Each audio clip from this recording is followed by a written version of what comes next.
Every club. Every day. The Global Sports Podcast Network. Hello, hello, hello, and welcome to the Daily Arsenal Podcast, brought to you as part of the Global Podcast Network. It is Tuesday and it's time for an actual Tactics Tuesday. We don't have a midweek game. It's been a while since we've kind of done an actual Tactics Tuesday, but here we are. And joining me, as I'm sure you just heard giggling away in the background there, I'm your host, Josh Vince, and with me is Jamie Patterson. Jamie, first of all, how are you doing? It's been a few days since we spoke, and congratulations on the solo pod you did on Friday. It was really good. Thank you so much. I mean, do you know what? To do a solo pod was like, it was really good. Looking forward to doing another one if needed. So, really enjoyed it. And, do you know what? Now I know you can do them, I'm going to be taking weeks off at a time. I'm going on holiday. I'm taking the missus away. I'm doing everything. Now I know that you can do a solo pod. See, Esmond's still away at the minute. So, I mean, look, it's good that we've got three hosts here. That's a good point. And Esmond, if you are listening, it's been a while since we heard from you. Esmond, if you are listening, we hope the tour's going really well. Yeah. He's currently touring America. I think he's playing Hamlet in Hamlet in a tour in America. So he is. He's living really well. He's living a dream of mine. So fair play to you, Esmond. Well done.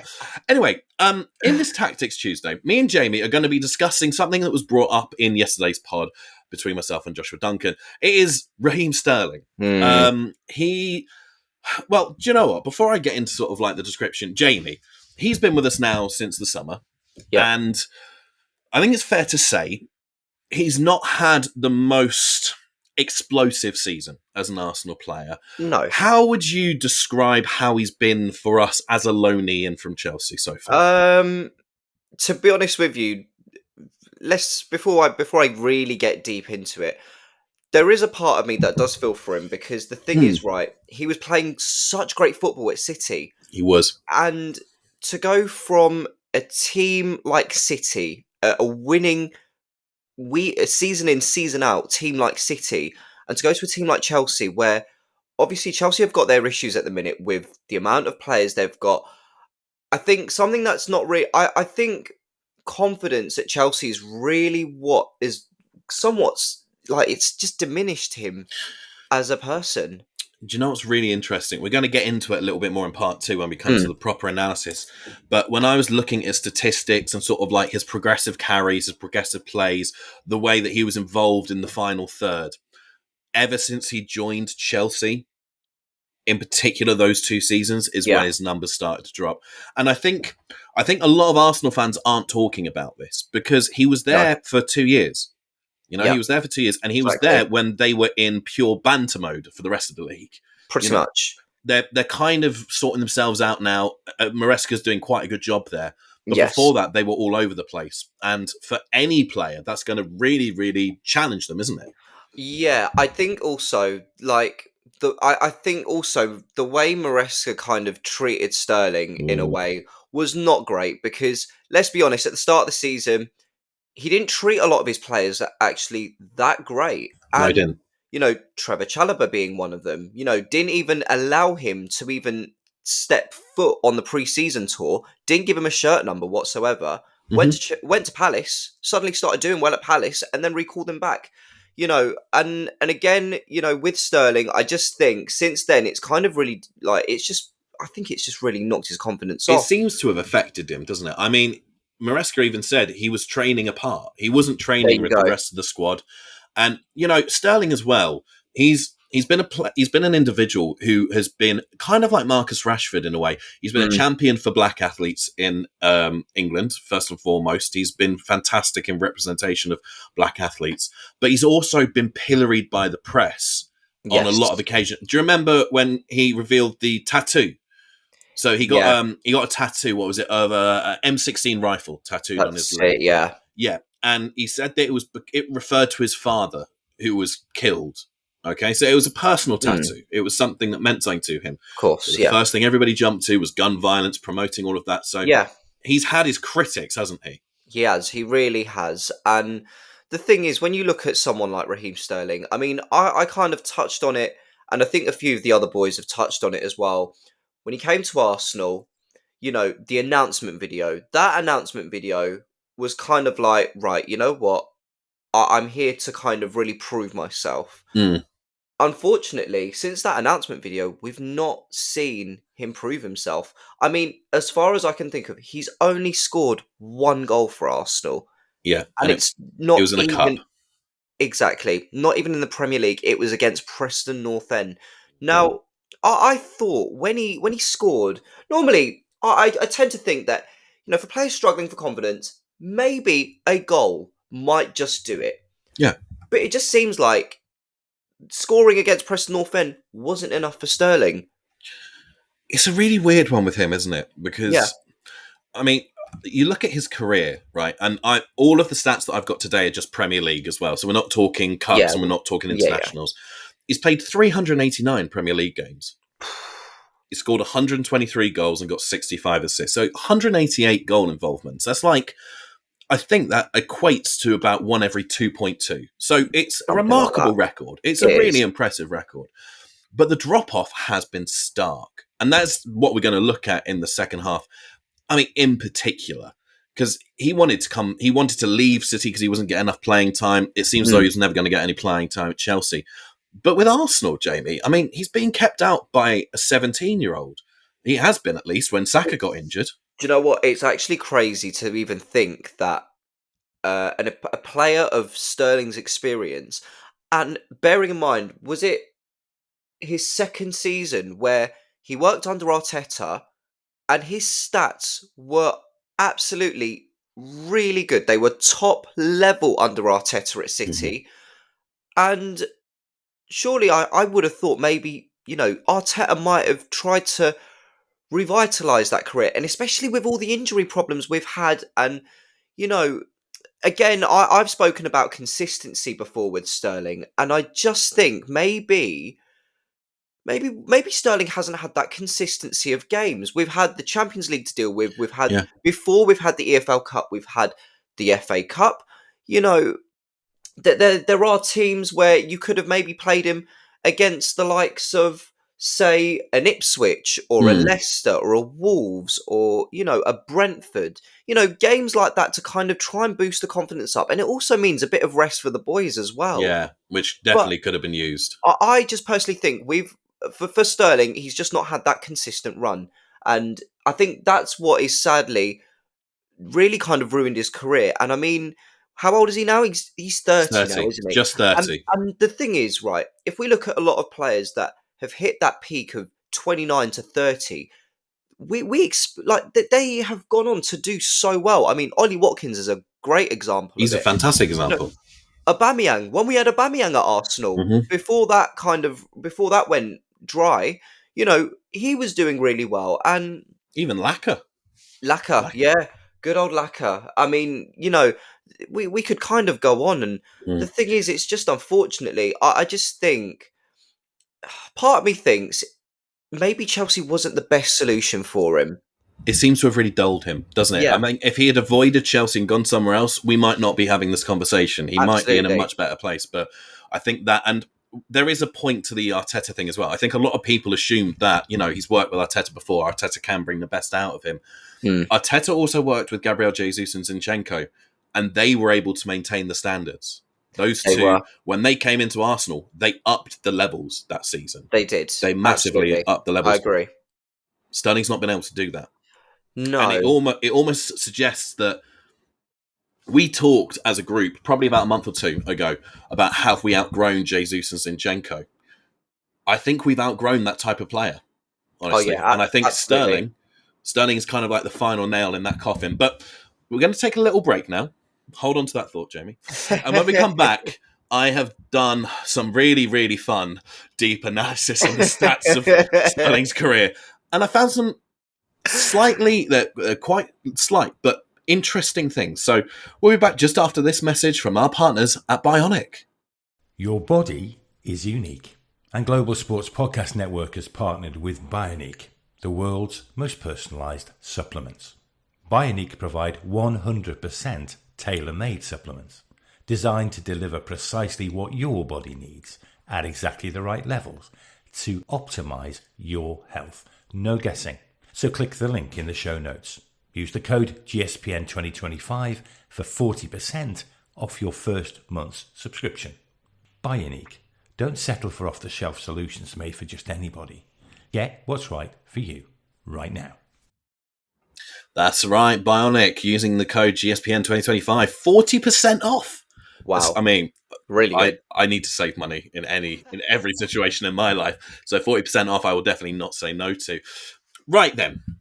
Time to look at some stats. Time to look at some hardcore numbers. Deep delve. It's Tactics Tuesday, Jamie. It's been a while since we've done one of these, but this is why we have this show. This is why we have this segment. Let's do this. God, I get lost in this website. So I always use the same website when I'm doing tactical analysis. It's a website called FBref. And it is a database which has access to pretty much every team and every player in the world, with breakdowns on their XG, on their output, their progressive runs, their carries, their passes, everything. I'm genuinely not being sponsored to say this about this company, but it's a bloody good website. If you need to talk rubbish about football for half an hour, use FBref. It's really bloody good. Now, Other stat websites are available. They are, yeah, they are. Sorry, Opta. I know you're out there.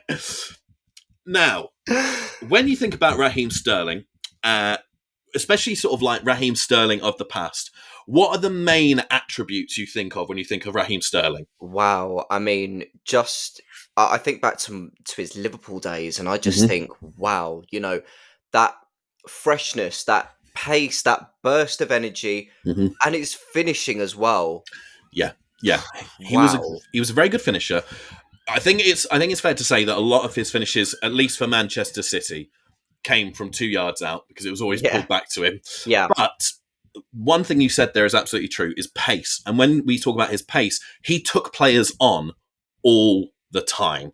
Oh, yeah. I remember, especially for Liverpool and for Manchester City, the way that he would take players on was one of his key weapons, wasn't it? Yes, absolutely. Now, having a look at his successful take-ons over the past few years. Now, these stats only go back to 17-18, which is when City won their first title when he was in the squad. So his successful take-ons year on year go like this. At City, 21, 23, and then there's a dip. Oh. 10, 14, 12. Oh. At that point, that's the 1920 season. That's the year that Liverpool won it. Yeah. And City were going through a bit of a weird augmentation. They were changing the squad up a little bit. That's it, and I'm fairly sure Aguero had left at that point. Yeah, he did. Yeah. And so they were going through quite a big tactical change. So he went from doing over 20 successful take-ons in this season, which is a huge amount, by the way. Huge, yeah. When you're going at a player and you beat them, it's an incredible stat. It is. Dropping to 10, 14, 12. When he leaves Manchester City, the 2 seasons he was at Chelsea, 7 and 15. The 2 lowest of his career to that point. Oh, wow. And then for Arsenal, in the Premier League, his successful take-ons, 2. Wow. He's successfully taken on 2 players. Now, this suggests to me something. Obviously, you could read that just as a stat. Yeah, of course. But when you're taking on a player, that is enthusiasm, pace, and skill on the ball. And it feels as though it kind of harkens to what you said earlier. He hits Chelsea and that vanishes. Yeah.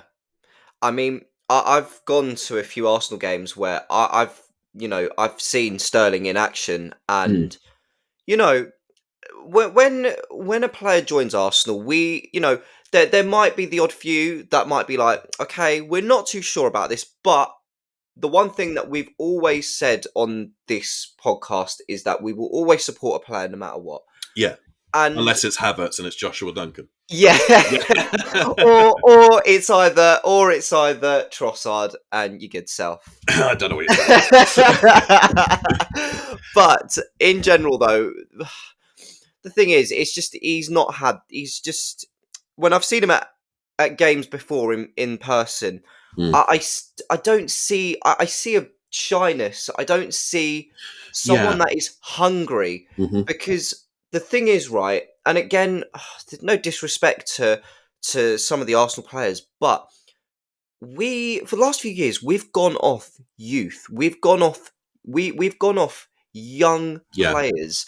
It's quite rare that you might see someone in their late 20s playing for Arsenal, because now Arteta came in. He kind of brought that influence, and it's kind of now spread to other teams now, and other teams have kind of taken it on and adapted to it. Mm. But I just think Sterling, we've said it before in the last part.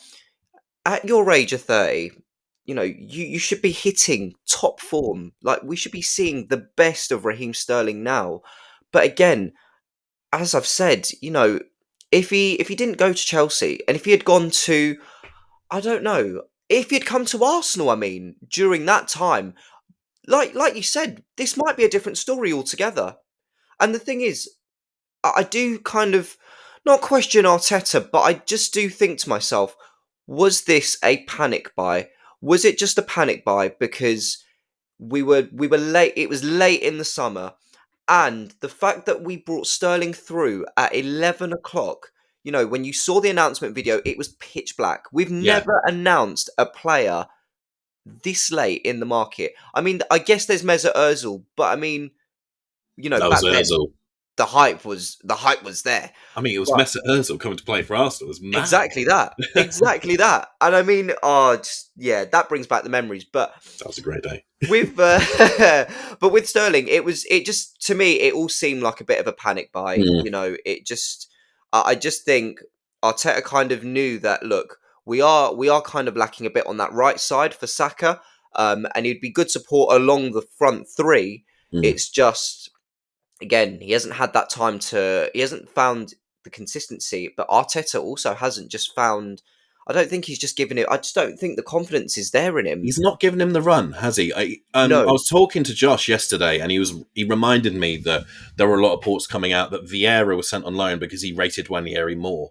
And so it seems as though Nwaneri was definitely in his plans for this season, regardless this year. Yeah. And he's kind of almost forgotten Sterling behind Nwaneri a little bit. Something else which is quite interesting, which I dug up on the statistics here. Go on. Passing. So, in that season when, we had a dip in the Manchester City season where he was having successful take-ons. So he had 10 one season for City in the year they didn't win the league. Yes. That is the year that he made the most progressive passes in his career. 100, because he was playing a deeper role and he was changing with City. Now, his progressive passes since that point have diminished every single season. They've gone down. Doesn't surprise me. The more alarming thing, especially from an Arsenal fan perspective, is the pass percentage of completion. He was averaging 83% at Manchester City of passes completed, which, for a wide player, that is really good. Wow. It's really, really good. Since then, 75%, 74%, 77%. It's been a drop-off of between 12 and 9% of completed passes, which is, for a professional of his standard, is a big, big dip. Now, I don't know, again, if it's the fact that he was put in the cold at Chelsea or if it's something that's gone in his body, because to drop off being able to pass that well suddenly, that doesn't necessarily even strike me as a confidence thing. That's got to be something technical in there. Yeah, absolutely. I think maybe it could be to do with Maresca, because you never know. Look, at the end of the day, you're going from a Pep side who, look, credit due where it's due to Pep. He has absolutely masterminded the Premier League down to a T. But obviously, when you go to a team like Chelsea or just anywhere, the management style is going to be different. And again, you've gone into a Chelsea team where it's just the playing style is going to be different, and you've got to adapt. And I just don't think he's adapted. It's clear as day he's not adapted to life at Chelsea. He thought, well, by coming to Arsenal, maybe, since Arteta's worked closely with Pep, maybe the playing style might be a little bit similar. I'm not saying it'd be the exact same, but maybe the marriage could carry over. Yeah. Well, on this occasion, no. And also, this is the last point I'll make on the stats. Go on. His XG. Now, I don't normally look at XG, but I know you love your XG. Yes. You do. So, in the seasons that XG was being counted, again, it was the championship-winning 17-18 season at City, is when they started counting XG, at least in his sense. He outperformed his XG 3 years on the trot. Wow. Matched it bang on for the other 2 years. Oh, yeah. XG of 16 scored 18. Jeez. 13, scored 17. XG of 18 and scored 20. He was outperforming everything for 3 years. Then drops off a bit, 11 of 14, but that matches his goal tallies. Yeah. It's only when he leaves again. Now, obviously, we've talked about confidence. Yes. Confidence at Chelsea has taken a dive. Mm. Is there an argument to be made that the players around him were making up for the fact that he wasn't actually as brilliant as everybody thought he was? Again, there was. I think they kind of touched on it a bit on Sky Sports back last year, where the players that were brought through, the likes of, I'm trying to think off the top of my head, like Nkuku. Oh my gosh! Like you'd think I'd know a lot more Chelsea players. Cole Palmer is another one. He's just popped up on my screen. But there's a good caliber of Chelsea players, and I think he's probably thought, all right, you know what? I'm coming into this team knowing that I'm going to be playing alongside some great players, but I think maybe he's realized that at City and at Liverpool as well, he was the shining light. He was one of the shining lights. And I think now when he went to that Chelsea team, I think now it's now suddenly the shadows just like started to come over him now. Yeah. And I think that's where it's been a bit of a question mark for Sterling there. Maybe he needs the sunlight. Anyway, we're going to take a very quick break. When we come back, we're going to very briefly talk about his future. So we'll be back just after this message from Zencastr. Here at Global Sports Podcast Network, we spend a lot of time selecting our delivery platform. Zencastr came out the clear winner. With 4K video recording from your phone and AI editing that automatically removes all those ums and ahs, it's super easy to start a podcast that sounds great and is delivered efficiently. If you're ready to tell your story, check out the link in the show description to learn more about Zencastr. And welcome back to this final part of our Tactics Tuesday. It's me, Josh Vince, and Jamie Patterson. And the last thing that we need to discuss, Jamie, is there's probably only going to be a slightly brief section here, really, before we wrap up, is obviously we're pretty deep into the season now. Yes. He's going to be featuring for Arsenal a lot more with all of our injuries and lack of activity in the transfer market. Absolutely. What do you think the future holds for Raheem Sterling? Good question. In all fairness, this might be... I feel like this is a last chance saloon for Raheem Sterling at the minute. This is probably your best chance to kind of try and prove to us, prove to the fans that you still have that hunger, that passion, show us what you could have done at City and and potentially even at Chelsea. If he could go on a nice little run, I'm not saying that, he scores every game, but, 1 or 2 assists, something just to boost your confidence up.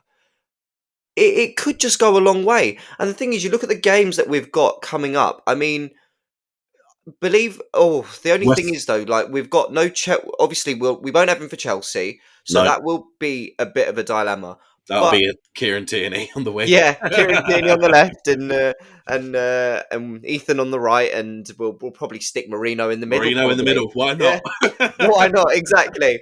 But I think at the end of the day, this is probably Sterling's best chance to try and redeem a bit of his career. I'm not saying that he can fully redeem it, but if he can try and redeem it in one way or another by going on this little run, because now, let's be honest, we've pretty much got the majority of our strike force out. Yeah. Till the end of the season. The only player we're kind of really waiting on is Martinelli, and that's it. But I think even with Martinelli, I wouldn't rush him back. No, you don't want to risk. With the end of the season that we're going to have and how important the last games are going to be, you don't want to rush them. And also, I kind of think about our progress in the Champions League as well, because say if we get Inter Milan or AC Milan, and if we get Milan, that's going to be rough. If we get one of the Milan teams, I mean, we've got experience playing against Inter, but I mean, if we were to get AC, for example, who by the way have got a stunning fourth kit, absolutely beautiful fourth kit. But I mean, look, Sterling's going to be needed. Sterling will be needed, and at the end of the day, it's just going to be huge. His part in this team will be vital, but it's just how he goes on now for the next. How many games have we got left of the season now? It's 13 like 13 games of the Premier League left. So he's going to be needed. He's going to be needed in pretty much the majority of the games played.